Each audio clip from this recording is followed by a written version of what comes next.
ಮತ್ತೆ ಪೊಲಿಟಿಕಲ್ ಜಿದ್ದಾಜಿದ್ದಿನ ಹೇಳಿಕೆಗಳನ್ನು ಪಡ್ಕೊಳ್ಳೋಕೆ ಮುಂಚೆ ಮತ್ತೊಮ್ಮೆ ನಾಗರಾಜ್ ಸರ್ ನಿಮ್ಮನ್ನು ಕೇಳ್ಬಿಡ್ತೀನಿ. ನೋಡಿ, ರಾಜ್ಯ ಸರ್ಕಾರ ಆಗಲಿ ಕೇಂದ್ರ ಸರ್ಕಾರ ಆಗಲಿ, ಅವರು ಪೊಲೀಸ್ ನಾಗರಾಜ್, ಆಯ್ನೋ ಇಬ್ರು ನಾಗರಾಜ್ ಇದ್ದೀರಿ.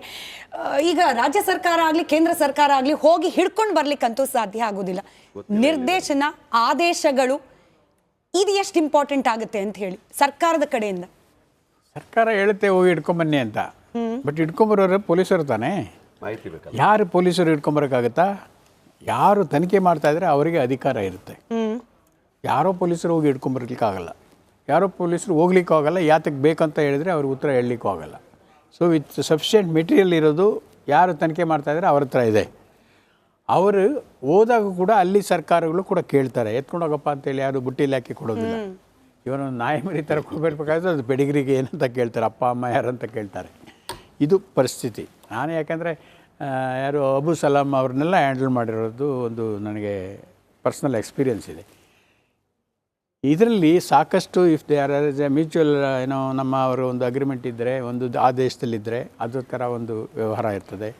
ಇಲ್ಲದೇ ಇದ್ದರೆ, ಈಗ ಫಾರ್ ಎಕ್ಸಾಂಪಲ್ ದಾವೂದ್ ಇಬ್ರಾಹಿಂ ಮೇಲೆ ಎಷ್ಟಿದ್ದಾವೆ, ಎಲ್ಲ ಸರ್ಕಾರಗಳ ಕಾಲದಲ್ಲೂ ಅವನು ಅಲ್ಲೇ ಇದ್ದಾನೆ, ಬಟ್ ಇಟ್ಕೊಂಬರೋಕ್ಕಾಗಿಲ್ಲ. ಯಾಕೆಂದರೆ ಅವ್ರಿಗೂ ನಮಗೆ ಆ ಒಂದು ಅಗ್ರಿಮೆಂಟ್ ಇಲ್ಲ. ಈ ಥರ ಎಲ್ಲ ಕಷ್ಟಗಳಿರ್ತವೆ. ಅದರಿಂದ ಫಸ್ಟು ಇಂಥ ಕಡೆ ಇದ್ದಾನೆ ಅಂತ ಖಚಿತ ಆಗಬೇಕು. ಎರಡನೇದಾಗಿ ಖಚಿತ ಆದಮೇಲೆ ಈ ಇಂಟರ್ಪೋಲಿಂದ ನಮಗೆ ಮಾಹಿತಿ ಬರ್ತದೆ, ಅವ್ರಿಗೂ ಮಾಹಿತಿ ಕಳಿಸ್ತಾರೆ. ಅಲ್ಲಿ ಪಡಿಸ್ಕೊಳ್ಳೋ ಪ್ರಕ್ರಿಯೆನೇ ಯಾಕಷ್ಟು ಕಠಿಣ ಆಗ್ತಾ ಇದೆ? ಒಂದು 5-6 ಬಾರಿ ಟಿಕೆಟ್ ಬುಕ್ ಮಾಡಿದ್ದಾರೆ, ಟಿಕೆಟ್ ಬುಕ್ ಮಾಡಿ ಕ್ಯಾನ್ಸಲ್ ಮಾಡಿದ್ದಾರೆ ಅನ್ನೋ ಮಾಹಿತಿ ಇದೆ. ಖಚಿತವಾಗಿ ನನಗೆ ಗೊತ್ತಿಲ್ಲ, ಮಾಹಿತಿ ಸಿಕ್ಕಿರೋದು ಹಾಗೆ. ವಾಪಸ್ ಬರ್ಲಿಕ್ಕೆ ಟಿಕೆಟ್ ಬುಕ್ ಮಾಡಿದ್ದಾರೆ ಪ್ರಜ್ವಲ್ ರೇವಣ್ಣ ಅವ್ರ ಹೆಸರಲ್ಲಿ, ಬಟ್ ಕ್ಯಾನ್ಸಲ್ ಆಗಿದೆ. ಅದು ಯಾರು ಮಾಡಿದ್ರು ಟಿಕೆಟ್ ಬುಕ್ಕು? ಅದಕ್ಕೆ ಏನು ಕ್ಯಾಶಾ ಕಾರ್ಡಾ ಏನು ಯೂಸ್ ಮಾಡಿದ್ರು, ಎಲ್ಲಿಂದ ಆಯ್ತು ಬುಕ್ಕಿಂಗು, ಮನಿ ಟ್ರಾನ್ಸಾಕ್ಷನ್, ಇದನ್ನೆಲ್ಲ ಟ್ರೇಸ್ ಮಾಡೋದು ಅಷ್ಟೊಂದು ಕಷ್ಟನಾ? ಪ್ರಶ್ನೆ, ಟಿಕೆಟ್ ಬುಕ್ಕಿಂಗ್ ಯಾರು ಬೇಕಾದ್ರೂ ಮಾಡ್ಬೋದು, ನಾನು ಮಾಡ್ಬೋದು, ಇಲ್ಲಿಂದ ಕೇಳಿ ಇಲ್ಲಿಂದನೂ ಮಾಡ್ಬೋದು, ಹೊರಗಡೆ ಅವ್ರು ಯಾರೋ ಅಕ್ಕಪಕ್ಕದವ್ರು ಗೊತ್ತಿರೋರು ಮಾಡ್ಬೋದು, ಅಥವಾ ಇನ್ಯಾರೋ ಮಾಡ್ಬೋದು. ಬುಕ್ ಮಾಡಿದವ್ರು ಟಚ್ ಅಲ್ಲಿ ಇರ್ತಾರೆ, ಕಾಂಟ್ಯಾಕ್ಟ್ ಅಲ್ಲಿ ಇರ್ತಾರೆ, ಅವ್ರನ್ನ ಹಿಡಿದ್ರೆ ಸಿಗ್ತಾರೆ ಪ್ರಜ್ವಲ್ ರೇವಣ್ಣ, ಅಲ್ಲೇ ಇರ್ತಾರಂತೆ. Is not a static body ಅಮ್ಮ, ಈಸ್ ಎ ಡೈನಾಮಿಕ್ ಬಾಡಿ. ಎಲ್ಲಿದ್ರೆ ಈಗ ಇಲ್ಲಿದ್ರೆ ಇವತ್ತು ನೆಕ್ಸ್ಟ್ ಮಿನಿಟಲ್ಲಿ ನ್ಯೂಯಾರ್ಕಲ್ಲಿ ಇರ್ಬೋದು. ಇವತ್ತು ನೋಡಿ ಫ್ಲೈಯಿಂಗ್ ಟೈಮ್ ಲಂಡನ್ನಿಂದ ನ್ಯೂಯಾರ್ಕಿಗೆ ಎಷ್ಟಿದೆ, ಬೆಂಗಳೂರಿಂದ ನ್ಯೂಯಾರ್ಕಿಗೆ ಎಷ್ಟಿದೆ, ಕಡಿಮೆ ಆಗಿಲ್ವಾ ಡೇ ಬೈ ಡೇ? ಆದ್ದರಿಂದ ಅಥವಾ ಒಂದು ಡೈನಾಮಿಸಮ್ ಇರೋದ್ರಿಂದ ಕಷ್ಟನೇ. ಏನೇ ಆದರೂ ಕೂಡ ಇವತ್ತಿನ ಒಂದು ಮಾಹಿತಿ ತಂತ್ರಜ್ಞಾನದ ಒಂದು ಅನುಕೂಲ ಪಡೆದು ಟ್ರೇಸ್ ಮಾಡೋದು ಕಷ್ಟ ಆಗೋದಿಲ್ಲ. ಆಗಿದ್ದರೆ ಇಷ್ಟೊತ್ತಿಗೆ ಪ್ರಾಮಾಣಿಕವಾಗಿ ಪ್ರಯತ್ನ ಮಾಡಿದರೆ ಅಂತ ಏನೆಲ್ಲ ನಾವು ಗೆಸ್ ಮಾಡ್ತಾ ಇದ್ದೀವಿ, ಅದು ಗೆಸ್ಸೇ. ಆದರೆ ಮಾಡ್ತಾ ಇಲ್ಲ ಅನ್ನೋದಕ್ಕೆ ಏನು ಗೆಸ್ ಇದೆ, ಏನು ನಮಗೆ ಸಾಕ್ಷಿ ಇದೆ? ಯಾಕೆ ಎಲ್ಲ ಪ್ರಾಮಾಣಿಕ ಅಧಿಕಾರಿಗಳಿದ್ದಾರೆ. ನನ್ನ ಜೊತೆ ಕೆಲಸ ಮಾಡಿರೋರು ಇದ್ದಾರೆ, ಅವ್ರ ಜೊತೆ ನಾನು ಕೆಲಸ ಮಾಡಿರೋರು ಇದ್ದಾರೆ. ಹೀಗೆ ನೋಡಿದರೆ ನಾವು ಅವ್ರನ್ನ ಬ್ಲೇಮ್ ಮಾಡಬಾರ್ದು. ಒಂದು at the outside public interest ಇಲ್ಲಿ ಭಾಳ ಇದೆ. ಹೇಳಿದಾಗೆ ಹೈಪರ್ ಸೆನ್ಸಿಟಿವ್ ಕೇಸ್ ಇದು. ಹಾಗಂತ ಹೇಳಿ ನಾವು ದಾರಿ ತಪ್ಪಿಸ್ಬಾರ್ದು ಅವ್ರನ್ನ, ತನಿಖಾಧಿಕಾರಿಗಳನ್ನ. ನಾವು ಮಾಧ್ಯಮದಲ್ಲಿ ಇನ್ನೊಂದರಲ್ಲಿ ಮತ್ತೊಂದರಲ್ಲಿ it's not a media trial case, it's is a very confident. ಅವ್ರ ಹೆಸರು ಹೇಳೋಕ್ಕಾಗಲ್ಲ, ನಾವು ವಿಕ್ಟಿಮ್ಸ್ ಹೆಸರು ಹೇಳೋಕ್ಕಾಗುತ್ತಾ?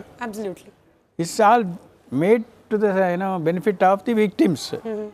ದ ರಿಯಲ್ ವಿಕ್ಟಿಮ್ಸ್ ಅಂದರೆ ನಾನು ಕೂಡ ಯಾರೇ ಕೂಡ ಸಹಾಯ ಮಾಡಲಿಕ್ಕೆ ಆಗೋದೇ ಇಲ್ಲ. ಇವತ್ತು laws also made like a mathematical equation.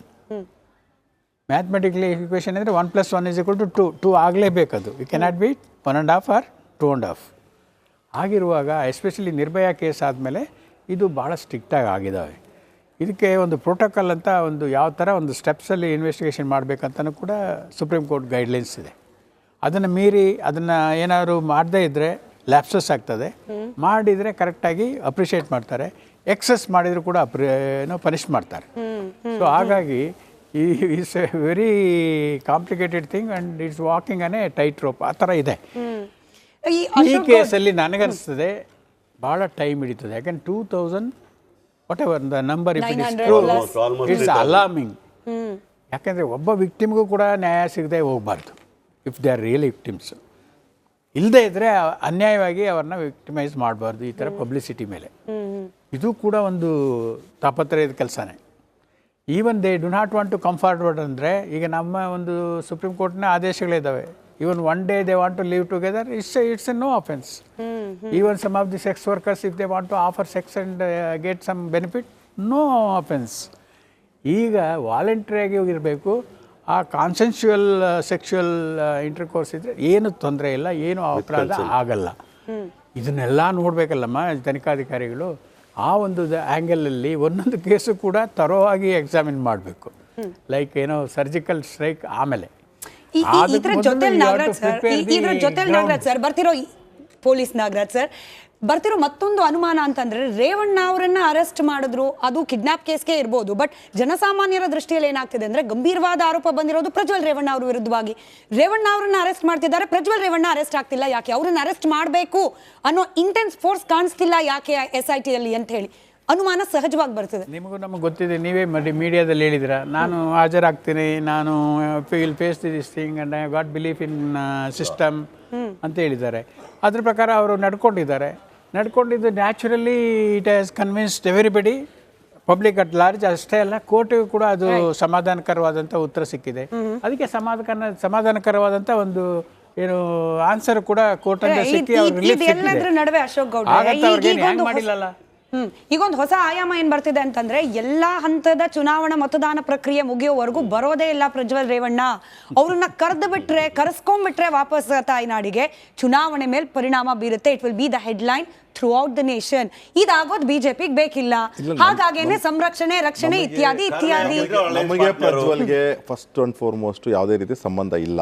ಏನಂದ್ರೆ ಅವ್ರು ಏನು ಕ್ರೈಮ್ ಮಾಡಿದ್ದಾರೆ ಅದು ಕ್ರೈಮ್ ಮಾಡಿದ್ದಾರೆ, ಅವ್ರಿಗೆ ಅದು ಪನಿಷಬಲ್ ಆಗಬೇಕು ಅಂತೇಳಿ ನಮ್ಮ ಪ್ರಧಾನಮಂತ್ರಿಗಳನ್ನ ಹಿಡ್ಕೊಂಡು ನಮ್ಮ ರಾಜ್ಯದ ಎಲ್ಲ ನಾಯಕರು ಸಹ ಅದನ್ನೇ ಹೇಳ್ತಾ ಇರೋದು. ಒಂದು. ಎರಡನೇ ವಿಚಾರ, ಇಲ್ಲಿ ಕರ್ನಾಟಕ ರಾಜ್ಯ ಕಾಂಗ್ರೆಸ್ ಸರ್ಕಾರ ಏನಿದೆ, ಸಿದ್ದರಾಮಯ್ಯ ನೇತೃತ್ವದ ಸರ್ಕಾರ ಏನಿದೆ, ಇದು ಸರಿಯಾಗಿ ಆ್ಯಕ್ಟ್ ಮಾಡಿದ್ದಿದ್ರೆ 23ನೇ ತಾರೀಕಿನ ಕಂಪ್ಲೇಂಟ್ ಮೇಲೆ ಖಂಡಿತವಾಗ್ಲೂ ಪ್ರಜ್ವಲ್ಲು ಇಲ್ಲಿಂದ ಹೊರಗಡೆ ಹೋಗಕ್ಕೆ ಆಗ್ತಿಲ್ಲ. ಒಂದು. ಎರಡನೇದು, ಅಕಸ್ಮಾತ್ ಹೋಗಿದ್ದಾಗ ಈಗ ಏನು ಗೃಹ ಮಂತ್ರಿಗಳ ಹೇಳಿಕೆ ಇದೆ, ಇವ್ರನ್ನ ನಾವು ಯಾವುದೇ ವಿದೇಶಕ್ಕೆ ಕಳಿಸ್ತಕ್ಕಂಥ ಪ್ರಶ್ನೆನೇ ಬರೋದಿಲ್ಲ ಅಂತ ಹೇಳಿ ಯಾವ ರೀತಿ 120 ಜನ ಪೊಲೀಸವ್ರನ್ನ ಅಲ್ಲಿ ನಿಯುಕ್ತಿ ಮಾಡಿದ್ದಾರೆ ಏರ್ಪೋರ್ಟಲ್ಲಿ, ಇದೆಲ್ಲ ವೇಸ್ಟ್ ಆಫ್ ರಿಸೋರ್ಸಸ್ಸು. ಅದ್ರ ಬದಲು ನೀವು ಸರಿಯಾದಂಥ ಮಾಹಿತಿನ ಸರಿಯಾದಂಥ ಡಿಪಾರ್ಟ್ಮೆಂಟ್ಗಳಿಗೆ ಬರೆದು ಆ ಮಾಹಿತಿ ಬೇಸಸ್ ಮೇಲೆ SIT ಅಧಿಕಾರಿಗಳು ಎಲ್ಲಿದ್ದಾರೆ ಟ್ರೇಸ್ ಮಾಡಿ ಅಲ್ಲಿ ಹೋಗಿ ಹಿಡ್ಕೊಂಡ್ಬಂದರೆ ಖಂಡಿತವಾಗ್ಲೂ ಸಾಲ್ವ್ ಆಗುತ್ತೆ. ಒಂದು. ಇಲ್ಲ ಅದಕ್ಕಿಂತ ಜಾಸ್ತಿ ಅಬ್ಸ್ಕಾಂಡಿಂಗ್ ಅಂತ ಮಾಡಿ, ಈಗಾಗಲೇ ಭಾಸ್ಕರ್ ರಾವ್ ಅವರು ಹೇಳಿದ್ದಾರೆ, ಅಬ್ಸ್ಕಾಂಡಿಂಗ್ FIR ಮಾಡಿ ಅವ್ರ ಮೇಲೆ, ಅದಾದಮೇಲೆ ಅವ್ರನ್ನ ರೆಗ್ಯುಲರ್ ಇದಂತ ಮಾಡಿ ಅವರ ಪ್ರಾಪರ್ಟಿನ ಹರಾಜು ಹಾಕ್ಬೋದು, ಆವಾಗಲೂ ಬರ್ತಾರೆ.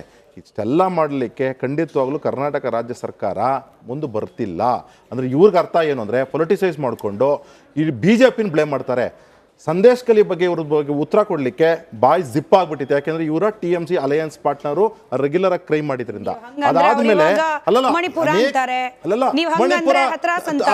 ಅಸ್ಸಾಮಲ್ಲಿ ಮಣಿಪುರದ ಬಿಡಿ, ಅಸ್ಸಾಂ ಬಗ್ಗೆ ಸರ್ಕಾರ ತರುಣ್ ಗೊಗೊಯ್ ಸರ್ಕಾರ 15 ವರ್ಷ ಆಡಳಿತದಲ್ಲಿ ಏನೇನು ಮಾಡಿದ್ರು ಅನ್ನೋದನ್ನ ಅದು ಮರ್ತ್ಬಿಟ್ಟು ಸಂದೇಶ್ ಕಲಿ ಬಗ್ಗೆ ಮಾತನಾಡಿದ್ರೆ ಇವ್ರಿಗೂ ಮಾತನಾಡ್ಲಿಕ್ಕೆ ಅವಕಾಶ. ಕಾಂಗ್ರೆಸ್ ಸರ್ಕಾರಕ್ಕೆ ಕರ್ನಾಟಕದಲ್ಲಿ ನಿಷ್ಕ್ರಿಯವಾದಂತಹ ಗೃಹ ಮಂತ್ರಿಗಳು, ಯಾವುದೇ ರೀತಿ ಇಂಟ್ರೆಸ್ಟ್ ಇಲ್ಲದೆ ಇರತಕ್ಕಂತಹ ಸರ್ಕಾರದ ಮುಖ್ಯಮಂತ್ರಿಗಳು, ಲೂಟ್ ಮಾಡತಕ್ಕಂತಹ ಡೆಪ್ಯೂಟಿ ಮುಖ್ಯಮಂತ್ರಿಗಳು, ಇಂಥವರಿದ್ದಾಗ ಏನಾಗುತ್ತೆ ರಾಜ್ಯದ ಜನತೆಗೆ? ಅಶೋಕ್ ಗೌಡ್ರೆ, ಪ್ರಜ್ವಲ್ ರೇವಣ್ಣ ಅವರನ್ನ ಪ್ರೊಟೆಕ್ಟ್ ಮಾಡುವಂತಹ ಅನಿವಾರ್ಯತೆ ಕಾಂಗ್ರೆಸ್ಗೆ ಏನಿದೆಯಪ್ಪ?